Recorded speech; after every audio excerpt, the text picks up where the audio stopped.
Welcome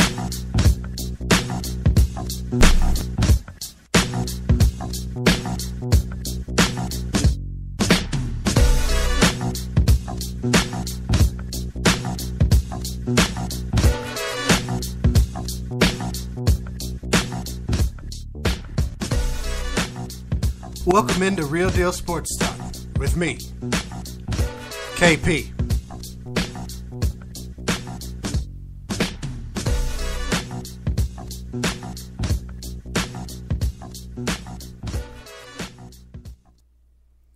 All right, welcome.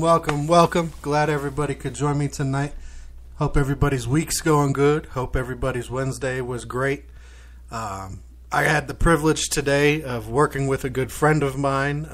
He picked me up as an independent contractor to come and help him out, take care of some IT stuff over at his business, Fentress Architecture. Great day. Met some good people, had some fun, got to tear some stuff down, get rid of some stuff. Helping out, doing something with my summer, you know. I work for the school, so a lot of times during the summer I got downtime, time to try and fill, and it's not with travel because, again, like I said, I work for schools. But, you know, I had a great day. It's going to be a great experience for me over the next few weeks as I help them out over there, make myself a little bit of money. But, you know, all is well. All is good in the world of basketball. We got the ESPYS on tonight. We got more legends leaving us. We had a great all-star experience in baseball over the last few days. Tom Brady has been denied. For everybody out there, we got a Golden State Warrior potentially smacking somebody across the face and getting arrested. So, you know, there's stuff to talk about. There's stuff that's been on the chatter. There's stuff that I'm sure you guys out there have all been talking about yourselves. ESPYs are getting started right now, the local here in Denver feed. I know if you watched the East Coast broadcast, you probably have already seen some of the winners and losers and the opening speeches. And you know, this has become big business, the ESPYs, you know. They're out there now with the red carpet and celebrities and celebrity hosts and all kinds of stuff. Big things. But we'll talk about that in a little bit. Let's start the show off tonight. Let's go ahead and start our Wednesday, our hump day off with the big fundamental, right? The big fundamental. You guys know who I'm talking about. Tim Duncan. Tim Duncan, consummate pro.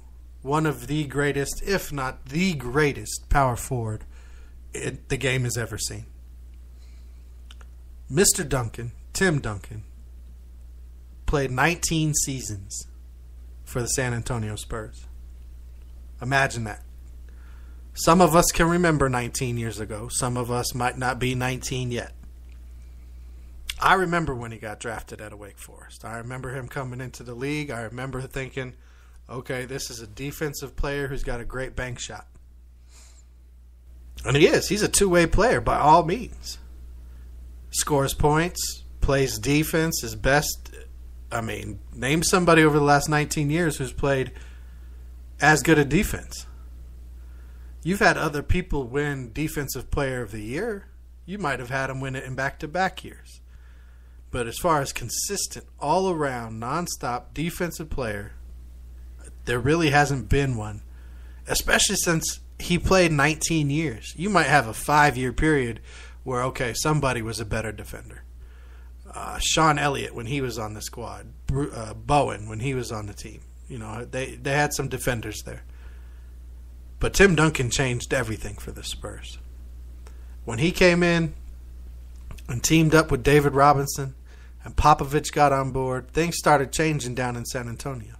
They were a small market team. They came over from the ABA. They hadn't had a whole lot of success. They had the Admiral. They had David Robinson. He had put up a 70-point game. But they weren't there yet. Then things started to change as soon as Duncan got there. They won their first championship. Sure, they beat the Knicks. Strike shortened season. Nonetheless, championship. Didn't nobody else win it that year. And he proceeded to go on and win 4 more after that. We all know that. We know the success that Tim Duncan and the San Antonio Spurs and Greg Popovich shared in their time together down there. Everybody's heard the stats. Everybody's seen the numbers over the last few days. And I'll talk about some stats while I'm talking about Tim, Mr. Duncan, the big fundamental. But I want to talk about what he meant. How he potentially is the last of a dying breed of two-way players. Of players who played the game the way everybody says it should have been played. We're not going to see another Tim Duncan like we never saw another Michael Jordan. Like we'll never see another Shaquille O'Neal, and we'll never see another Kareem Abdul-Jabbar. We'll never see another Dream, Hakeem Olajuwon. We're going to see guys who make their own names.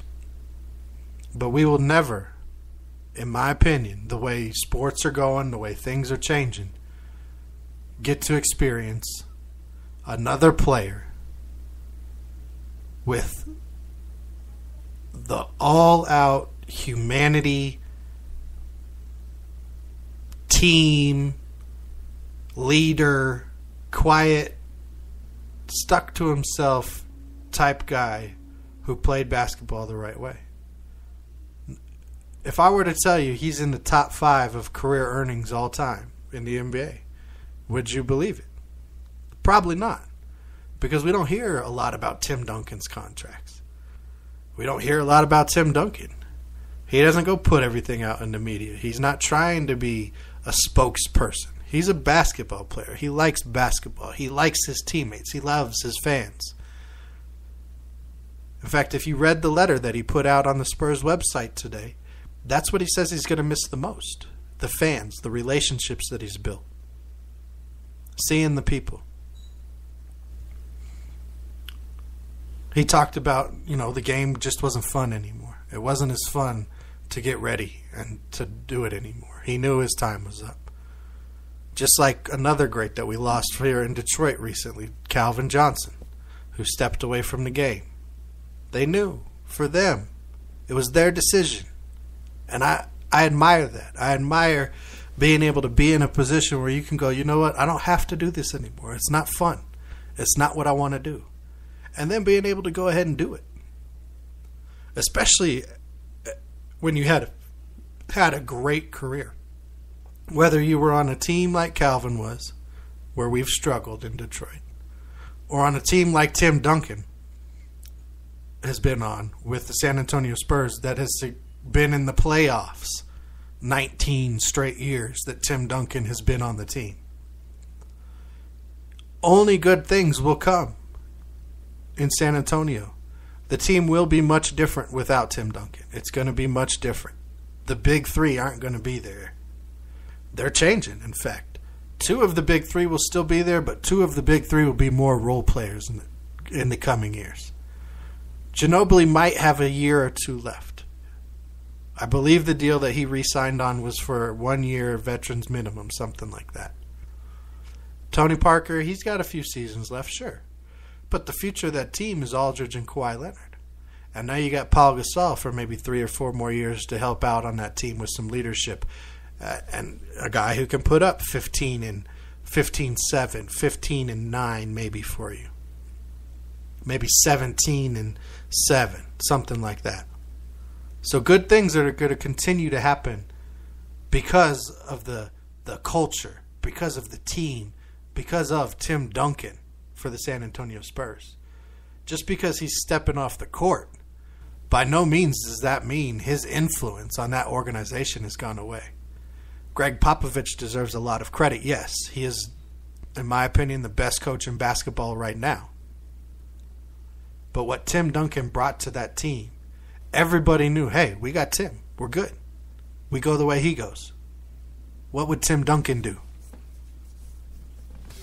But he didn't get all the press for that. He's not really recognized. I mean, now we're going to talk about him. Sure, his career's over. He's retired. He's one of the greats. He's classy. He's going to be in the Hall of Fame. He's going to be connected to Kobe, who, by the way, is the only player to play more years for a single team at 20 than Tim Duncan's 19. I see the ESPYs are getting started here. John Cena just came out on the stage. We're going to talk about him a little bit. I wish I could tell you how the speech is going, but I'm talking to you guys, so I'll listen to the speech later. Some of the stuff about Tim Duncan that everybody already knows. 5 titles, right? 5 NBA titles. 2 league MVPs. 3 finals MVPs. 15 All-Star games in his 19 seasons. And that, to me, that doesn't mean he wasn't deserving those other years. It just means there was some quality power forwards going on in the West, like there have been. He became one of 3 players, with Michael Jordan and Larry Bird, not bad company, not bad company, to win the John Wooden Award while in college, Rookie of the Year, an NBA MVP, a Finals MVP, and an All-Star Game MVP. Only 3 players in the history of the league to do that. It's great company. It's one of those unique stats that you don't find out about a player until after their career is over. Like, oh, look at the accomplishments now that they're on paper. And I've been loving looking at some of these players' accomplishments as their careers end. Especially when there's championships and MVPs involved. It's like, oh yeah, wow, that's cool. That adds to the sports dream. That adds to the love of sports that I have, that we share, that these guys who make it to the pros, I hope, have, and will always remember and be able to pass down through their family. I mean, I still tell sports stories, and, you know, my career didn't go to the pros, semi-pros, or indoor league, or anything like that. I never got to set foot on a college field. But I still tell my sports stories. It's who I am. It's part of who I am. It's a big part of who I am. It's why I'm here talking to you guys. Popovich and Tim Duncan had over 1,000 victories together. Most by any duo.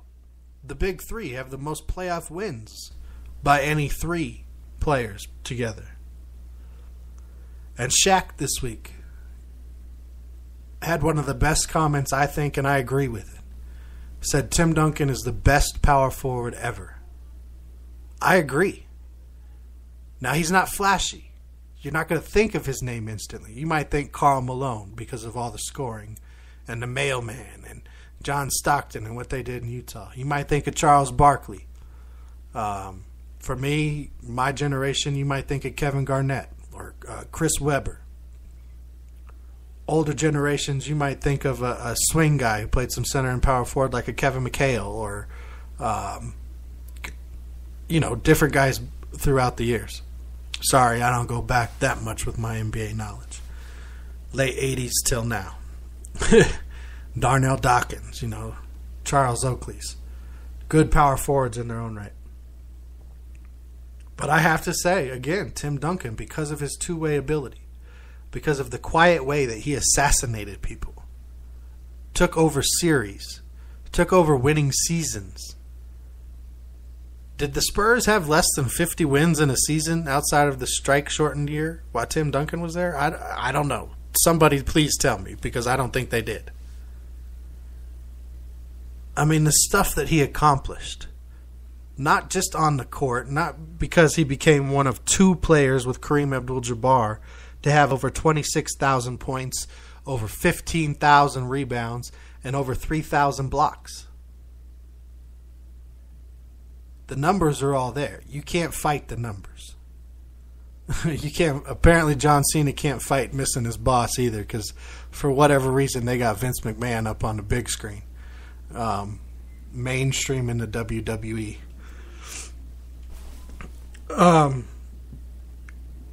One thing I wish would have happened for Tim Duncan, and this wouldn't have been good for San Antonio, but it would have been good for me as a younger NBA fan.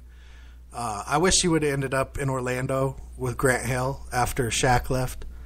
I really think Grant Hill and Tim Duncan in Orlando with